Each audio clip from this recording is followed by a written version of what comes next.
एक आदिवासी आदमी जिसके हाथ में पत्थर वाला भाला था पूरी ताकत से एक वार करता है। भाले ने हवा में लंबा चाप बनाते हुए सीधा जाकर एक गुलाम को मारा। हालांकि इस वार से उसकी जान नहीं गई। दूसरे गुलाम ने यह देख तुरंत दौड़ लगा दी, मगर फिर भी वह आदिवासी के फेंके गए भाले से घायल हो गया। इन दोनों को तो सिर्फ जख्म हुए थे, लेकिन अंत में खड़े आदिवासी ने दौड़कर पहुंचते ही उन्हें अंतिम वार दे दिया। अब बारी थी उस आदमी की। हालांकि उसके सामने ही उसके साथियों की दर्दनाक मौत हुई थी, पर उसके चेहरे पर कोई डर नहीं था।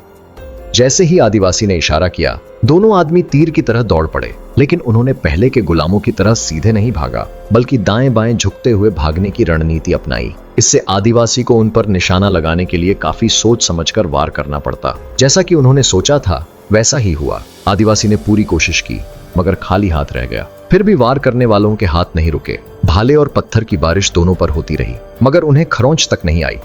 तभी एक आदिवासी ने सोचा कि अब कुछ नया करना होगा, और उसने निशाना लगाकर कमजोर जगह खोजने की कोशिश की, और वह कामयाब भी हो गया। आदमी का साथी उसके तीर से मारा गया। एक और तीर ठीक जाकर उस आदमी को लगा, मगर उसके किसी अहम अंग पर नहीं लगा। तो अंत में खड़े आदिवासी ने उसे पूरी तरह खत्म करने के लिए दौड़ लगा दी। लेकिन तभी उस आदमी ने अपने घायल दोस्त द्वारा दिलाई गई थोड़ी सी मोहलत का फायदा उठाया और अपनी कमर में घुसे तीर को खींचकर बाहर निकाल लिया। चूंकि आदिवासी का ध्यान सिर्फ उस बड़े आदमी पर था, वह यह देख ही नहीं पाया कि वह क्या कर रहा है। नतीजा साफ था, वह खुद गुलाम के हाथों मारा गया। दूर खड़े उसके साथी ने देखा कि वह लड़खड़ाते हुए खड़ा है। उसे लगा शायद वह शराब के नशे में है, मगर जब वह पूरी तरह गिर गया तभी उन्हें कुछ गड़बड़ होने का एहसास हुआ। अगले ही पल जो आदमी जमीन पर गिरा पड़ा था वह खड़ा हो गया। आदिवासी तुरंत उसकी ओर दौड़े और उनके हाथ से हथियार भी छोड़े गए, मगर किस्मत का साथ उस आदमी के साथ था।